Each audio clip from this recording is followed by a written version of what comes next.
Bismillahirrahmanirrahim. Assalamualaikum warahmatullahi wabarakatuh. Alhamdulillahirabbil alamin.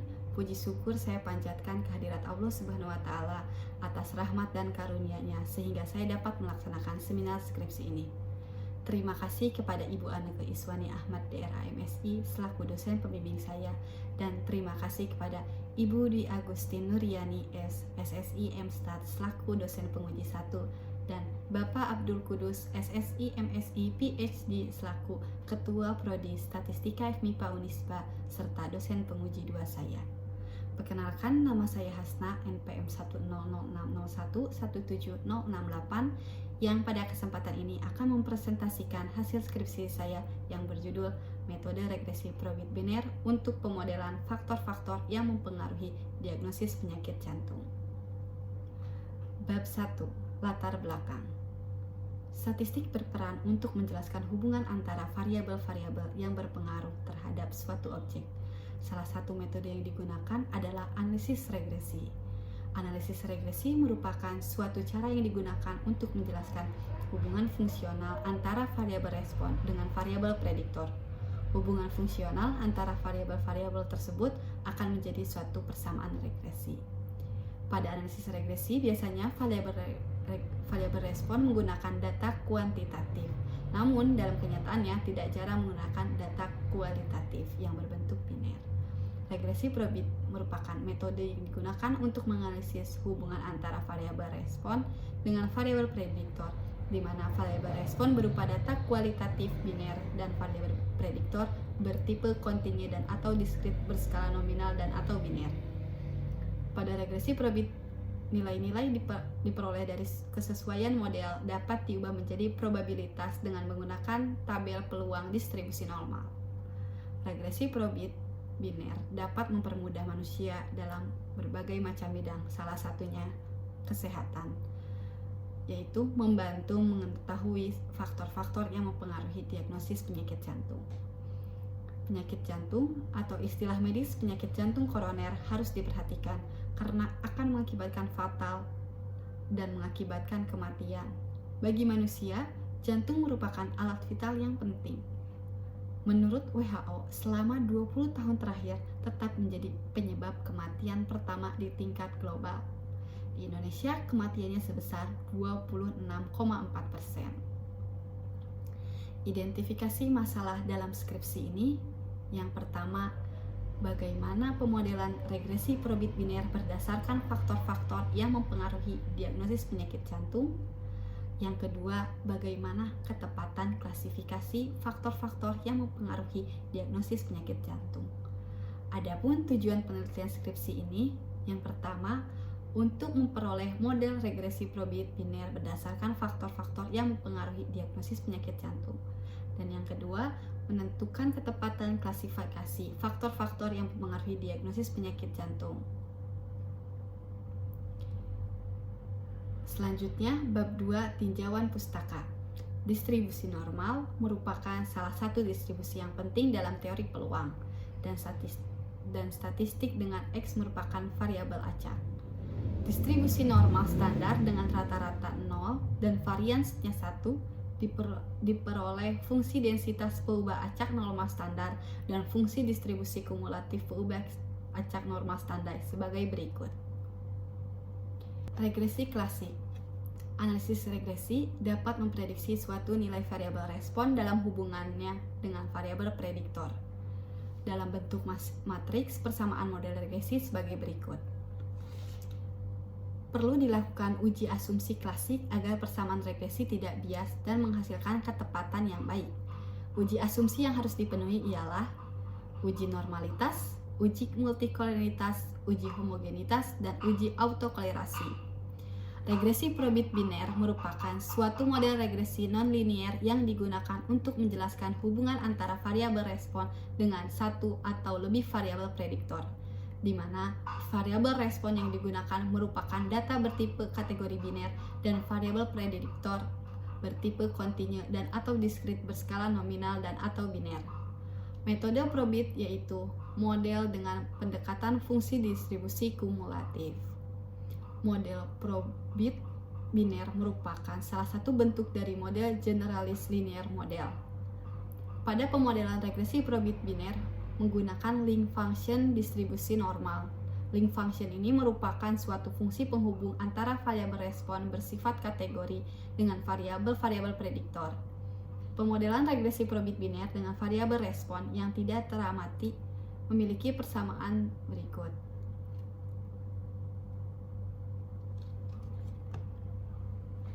Kita perlu menaksir parameter regresi probit biner. Penaksiran parameter regresi probit biner menggunakan metode Maximum Likelihood Estimation atau MLL. Untuk mendapatkan dugaan parameter dengan menggunakan metode MLL diperoleh dengan cara memaksimumkan fungsi likelihood atau dengan memaksimumkan log likelihood.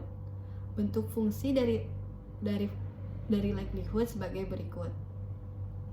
Respon Y memiliki dua kategori berdistribusi Bernoulli, maka diawali dengan fungsi likelihood sebagai berikut. Lalu dilakukan transformasi fungsi likelihood dengan transformasi ln sebagai berikut.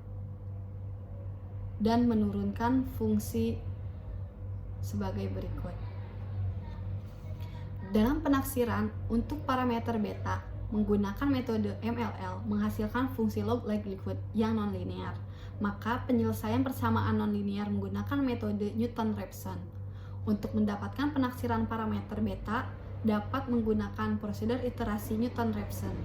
Pada proses iterasi Newton-Raphson diperlukan vektor turunan pertama, fungsi ln likelihood terhadap parameter beta, dan matriks Hessian yang merupakan matriks turunan kedua fungsi ln likelihood terhadap parameter beta. Turunan kedua ln likelihood terhadap parameter beta sebagai berikut ini. Hasil iterasi ke M metode Newton-Raphson untuk menaksir beta sebagai berikut, di mana proses iterasi akan berhenti ketika sudah konvergen.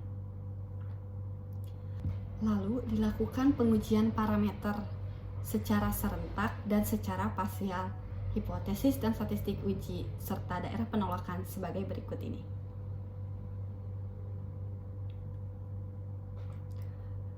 Peluang regresi probit biner. Pada regresi probit biner dilakukan pengkategorian terhadap Y bintang secara biner dengan memberikan batasan atau threshold. Nilai threshold diasumsikan sama dengan 0, yaitu dengan pengkategorian Y sama dengan 0 untuk Y bintang kurang dari sama dengan threshold, dan pengkategorian Y sama dengan 1 untuk Y bintang lebih besar threshold. Probabilitas untuk Y sama dengan 0 diperoleh model sebagai berikut ini.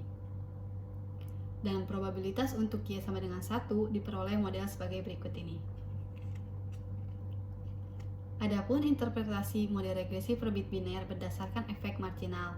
Efek marginal didapat dari hasil turunan terhadap XI.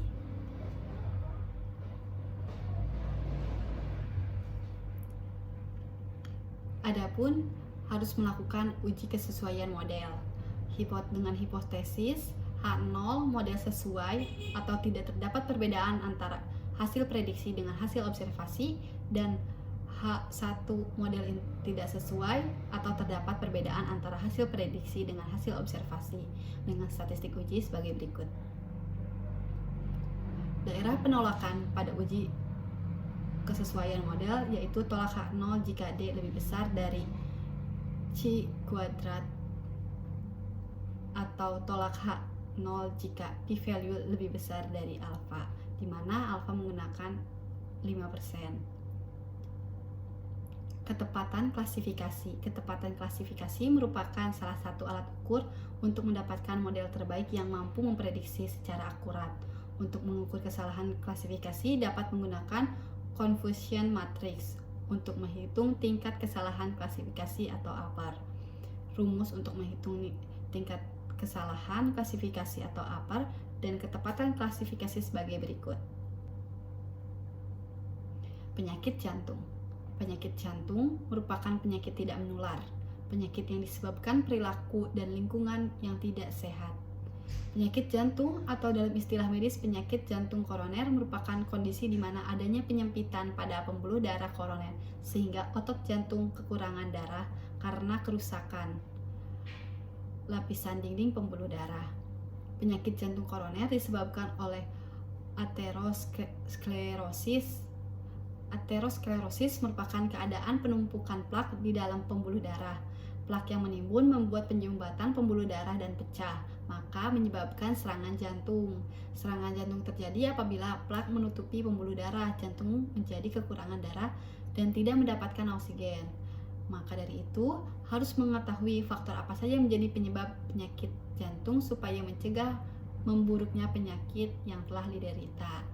Bab 3. Pada skripsi ini, data yang digunakan merupakan data sekunder yang didapatkan dari website kaggle.com mengenai Heart Attack Analysis and Prediction Data. Unit pengamatan adalah penderita penyakit jantung dan faktor-faktor yang diduga mempengaruhi kasus serangan jantung.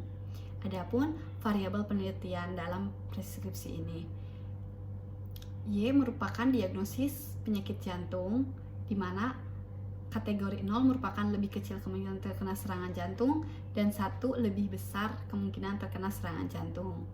X1 merupakan variabel usia, X2 merupakan variabel jenis kelamin, di mana kategori 0 perempuan dan kategori 1 laki-laki.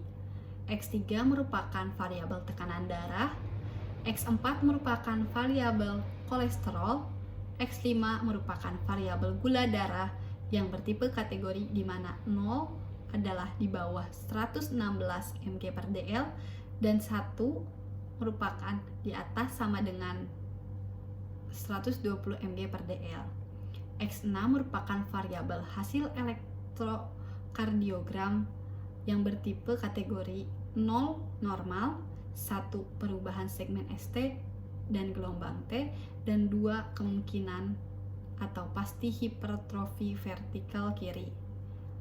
X7 merupakan variabel detak jantung maksimum, X8 merupakan variabel angina yang bertipe kategori di mana kategori 0 adalah akibat olahraga dan 1 bukan akibat olahraga, dan variabel X9 merupakan variabel penurunan segmen ST. Pada metode yang digunakan ini dimulai dengan uji multikoloritas, lalu pembuatan model regresi probit biner. Setelah itu dilakukan uji secara serentak. Ketika keputusannya diterima 0, maka langsung menghitung peluang regresi probit biner. Namun ketika keputusannya tolak H0, maka dilakukan uji parsial. Ketika keputusannya diterima H0, maka harus menghilangkan variabel yang tidak signifikan, yang akhirnya dilakukan uji parsial lagi dan mendapatkan keputusan tolak H0, lalu menghitung peluang regresi probit biner. Setelah itu dapat menginterpretasi menggunakan efek marginal. Setelah itu melakukan uji kesesuaian model. Ketika keputusan terima H0, maka harus mendambahkan variabel yang diduga berpengaruh. Namun ketika keputusan tolak H0, langsung mengukur kebaikan model dan memberikan kesimpulan. Bab 4. Karakteristik data.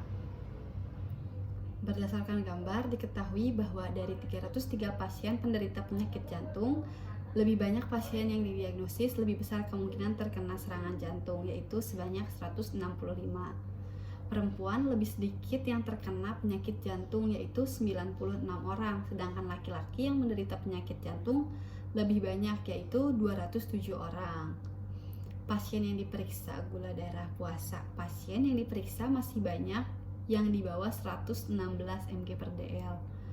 Dan hasil elektrokardiogram yang diperiksa banyak yang normal, namun lebih banyak lagi yang kemungkinan atau pasti hipertrofi vertikal kiri, dan sedikit penyebab terjadi angina bukan oleh olahraga. Diketahui pasien paling muda pada usia 29 tahun dan paling tua pada usia 77 tahun. Rata-rata tekanan darah pasien 131,6 mm/Hg dengan keragaman 17,5381. Tekanan darah pasien paling rendah sebesar 94 mm/Hg dan paling tinggi 200 mm/Hg. Nilai rata-rata pada kolesterol pasien adalah 131,6 mg/dl dengan keragaman 246,3. kolesterol paling rendah pada angka 126 mg/dl dan paling tinggi 564 mg/dl. Rata-rata detak jantung maksimum pasien penderita penyakit jantung sebesar 246,3 dengan keragaman 51,8308. Detak jantung maksimum pasien paling rendah di angka 71 dan paling tinggi di angka 202. Rata-rata penurunan segmen ST pada pasien penderita penyakit jantung 1,04 dengan keragaman 1,1611. Ada pasien yang tidak mengalami penurunan segmen ST dan penurunan segmen ST paling tinggi di angka 96,2. Lalu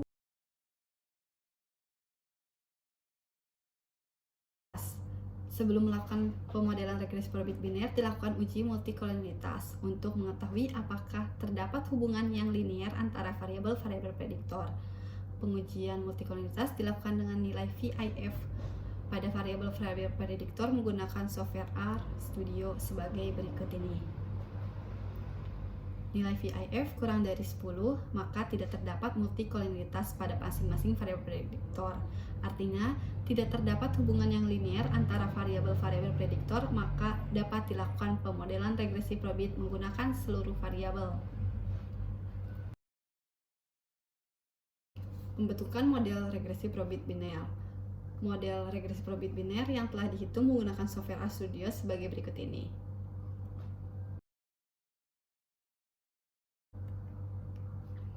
Lalu dilakukan pengujian parameter secara serentak. Sebelum melakukan pemodelan regresi probit biner, dilakukan pemeriksaan uji signifikan secara serentak, di mana hipotesisnya sebagai berikut ini. Dan hasil penghitungan melalui RStudio sebagai berikut ini.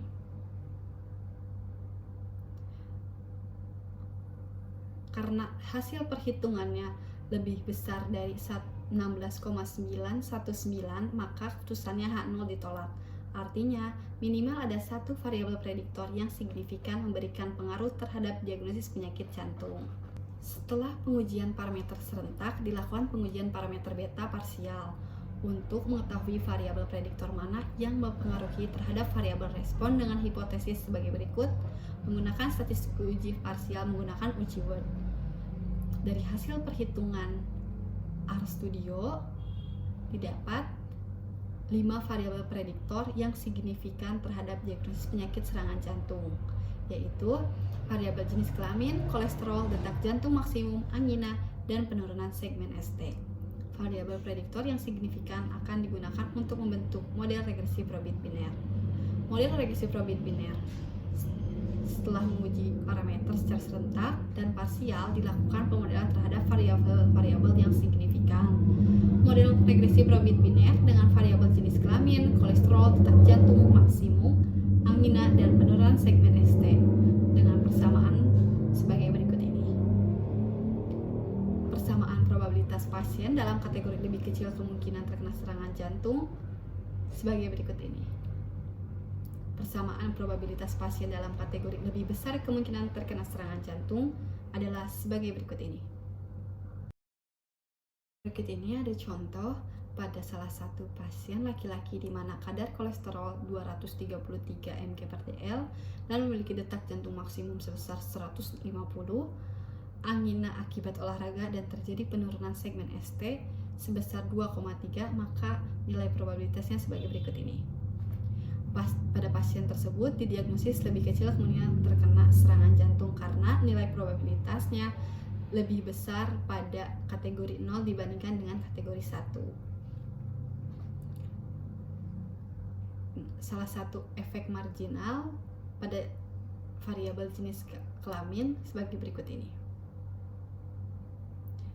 Artinya bahwa peluang pasien tersebut masuk pada diagnosis lebih kecil kemungkinan terkena serangan jantung naik sebesar 35,24 dan peluang pasien tersebut masuk diagnosis lebih besar kemungkinan terkena serangan jantung peluangnya menurun sebesar 35,25%. Lalu dilakukan pengujian kesesuaian model untuk mengetahui model yang digunakan sesuai atau tidak. Dengan hipotesis H0, tidak terdapat perbedaan antara hasil prediksi dengan hasil observasi, dan H1 terdapat perbedaan antara hasil prediksi dengan hasil observasi. Dengan perhitungan software RStudio, maka diperoleh nilai D sama dengan 227,9. Digunakan dengan taraf signifikan alfa sama dengan 5%, dengan nilai DB 297, maka nilai tabel chi-square tabel 338,193. Karena 227,9 lebih kecil dari 338,193, maka keputusannya terima H0. Dapat disimpulkan bahwa model sesuai artinya tidak terdapat perbedaan yang signifikan antara hasil prediksi model dengan hasil observasi. Lalu dilakukan ketepatan klasifikasi. Alat ukur untuk mendapatkan model terbaik yaitu pengukuran dengan ketepatan klasifikasi yang mampu memprediksi secara akurat. Ketepatan klasifikasi dihitung melalui perhitungan Aper. Berikut ini hasil pengelompokan data aktual dan data prediksi. Berdasarkan tabel tersebut, dapat diketahui bahwa 98% pasien yang didiagnosis lebih kecil terkena serangan jantung diprediksi benar oleh model, dan terdapat 141 pasien yang didiagnosis lebih besar terkena kemungkinan serangan jantung diprediksi benar oleh model. Tingkat ketepatan klasifikasi dapat dihitung dari nilai Aper sebagai berikut. Nilai Aper yang didapat 0,20979. Maka ketepatan klasifikasi di diagnosis penyakit jantung dari model regresi probit biner sebesar 79,21%. Bab 5, kesimpulan. Pemodelan regresi probit biner menghasilkan 5 variabel prediktor yang signifikan, yaitu variabel jenis kelamin, variabel kolesterol, variabel hasil elektrokardiogram, variabel detak jantung maksimum, variabel angina, dan variabel penurunan segmen ST. Dan nilai ketepatan klasifikasi adalah sebesar 79,21% dengan nilai kesalahan klasifikasi 20,79%. Artinya, akurasi model probit biner berbentuk untuk mendiagnosis penyakit jantung yang tepat sebesar 79,21%. Saran penelitian ini disarankan melakukan dengan menambah variabel prediktor serta lebih memperhatikan variabel prediktor yang diduga berpengaruh terhadap diagnosis penyakit jantung agar mendapatkan model dan ketepatan klasifikasi yang baik. Dan saran untuk penderita penyakit jantung harus lebih memperhatikan kesehatan terutama untuk jenis kelamin, kolesterol, detak jantung maksimum, angina, dan penurunan segmen ST. Sekian presentasi dari saya. Mohon maaf apabila ada kesalahan. Wassalamualaikum warahmatullahi wabarakatuh.